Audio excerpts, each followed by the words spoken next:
السلام عليكم ورحمة الله وبركاته. إن الحمد لله والصلاة والسلام على رسول الله. أما بعد فأعوذ بالله من الشيطان الرجيم. بسم الله الرحمن الرحيم. আরবি মাসের মধ্যে যে 12টি মাস রয়েছে তার মধ্যে প্রথম মাস হচ্ছে মুহররম এবং এটি আরবি নববর্ষের প্রথম মাস। আর এই মুহররম মাসে কিছু গুরুত্বপূর্ণ আমল রয়েছে যা আমাদের জন্য করণীয় এবং কিছু বর্জনীয় আছে যেগুলো আমাদেরকে সম্পূর্ণভাবে পরিত্যাগ করা জরুরি। সুতরাং প্রত্যেকটি মুসলমানের জন্য এটা যারা জরুরি যে মুহররমের আমল কি এবং আশুরা সম্পর্কিত যে মাসালাগুলি রয়েছে, এর রোজা কিংবা এই দিনে পরিবার পরিজনের জন্য মুক্ত হস্তে ব্যয় করা।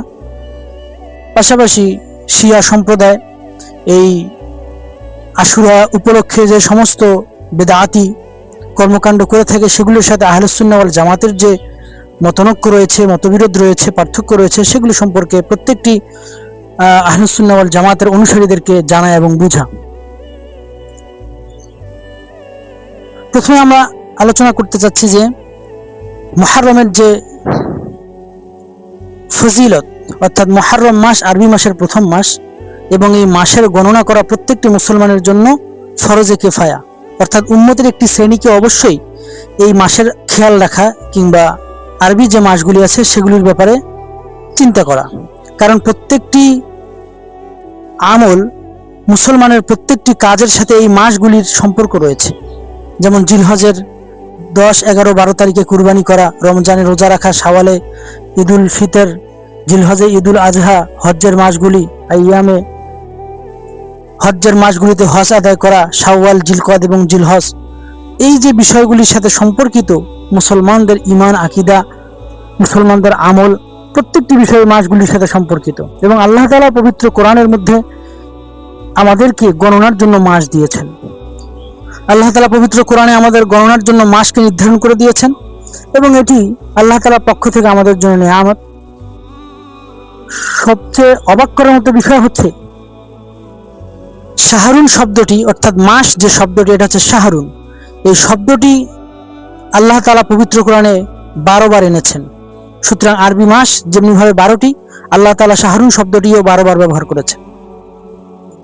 এবং বছরে 365 দিন হয়। ইয়াউমুন শব্দটি হচ্ছে দিন, অর্থাৎ ইয়াউমুন মানে দিন। এই দিন শব্দটিকেও আল্লাহ তাআলা কোরআনে 365 বার ব্যবহার করেছেন। শুধু তাই নয়, আল কমার চাঁদ শব্দটিকে আল্লাহ তাআলা 30 বার ব্যবহার করেছেন। আমরা জানি যে চাঁদ 30 দিনের সীমার মধ্যে থাকে, এরপরে মাস পরিবর্তন হয়। তো আল্লাহ তাআলার কোরআন যে সত্য, এটি যে সত্য গ্রন্থ, এটিকে আল্লাহ তাআলা জগৎবাসীর সামনে এটা প্রমাণিত করেছেন, বিশ্ববাসীর সামনে তা উন্মোচিত হয়েছে। মুহররমের যে গুরুত্বপূর্ণ দিনটি সেটি হচ্ছে আশুরার দিন। রাসূল করিম সাল্লাল্লাহু আলাইহি সাল্লাম এই দিনে রোজা রাখতে বলেছেন। ইহুদিরা এই দিনে রোজা রাখতো। যখন তাদেরকে জিজ্ঞাসা করা হলো যে আপনারা কেন রোজা রাখেন, তারা বলল যে আমাদের নবী মুসা আলাইহিস সালামকে এই দিনে আল্লাহ তাআলা ফেরাউনের সম্প্রদায় বা ফেরাউনের কবল থেকে রক্ষা করেছেন। তো রাসূল সাল্লাল্লাহু আলাইহি ওয়াসাল্লাম বললেন, তো আমরা তোমাদের থেকে মুসা আলাইহিস সালামকে বেশি ভালোবাসি।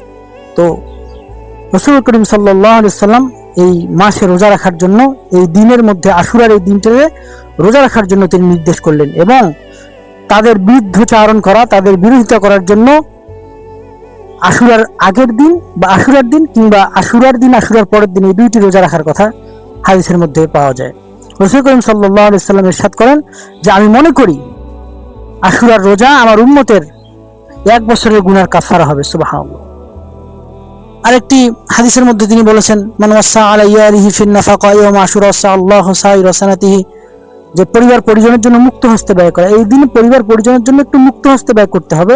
একটু ভালো মন্দ আপনি পূর্বে কেমন করে খেয়েছেন কিনা, কিন্তু এই দিনে পরিবারের জন্য একটু বেশি করে খরচ করা, একটু ভালো কিছু খাওয়া।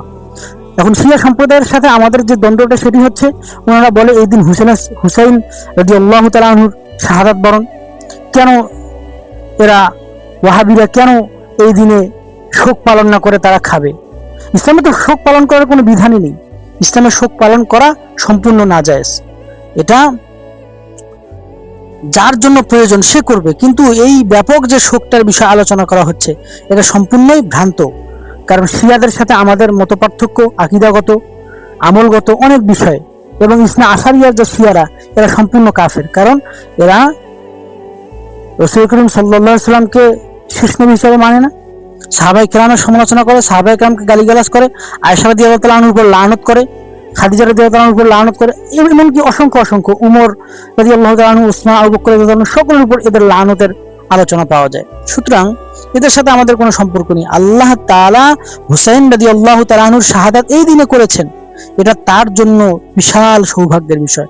কারণ আশুরার যে দিনটি, এটি শুধুমাত্র কারবালার সাথে সম্পর্কিত বিষয় নয়, এটি আদম আলাইহিস সালাম থেকে, দুনিয়ার প্রথম থেকে সম্পর্কিত। আল্লাহ তাআলা এই দিনে দুনিয়া তৈরি করেছেন, এই দিনে ধ্বংস করবেন, এই দিন আদম আলাইহিস সালামকে তিনি দুনিয়াতে পাঠিয়েছেন, এই দিন নূহ আলাইহিস সালামের কিস্তি থেকে নৌকাটাকে তিনি রক্ষা করেছেন, এই দিনে আবার তাকে দুনিয়াতে তিনি নামিয়ে দিয়েছেন, এই দিনে ইব্রাহিম আলাইহিস সালামকে আল্লাহ তাআলা আগুন থেকে বাঁচাইছেন, ইউনূস আলাইহিস সালামকে মাছের পেট থেকে বের করেছেন, মূসা আলাইহিস সালামকে সাগর পার করে দিয়েছেন। এই দিনটা অত্যন্ত গুরুত্বপূর্ণ এবং এই দিনের মধ্যে আল্লাহ তাআলা হুসাইন রাদিয়াল্লাহু তাআলার শাহাদাতকে আল্লাহ তাআলা বাছাই করেছেন।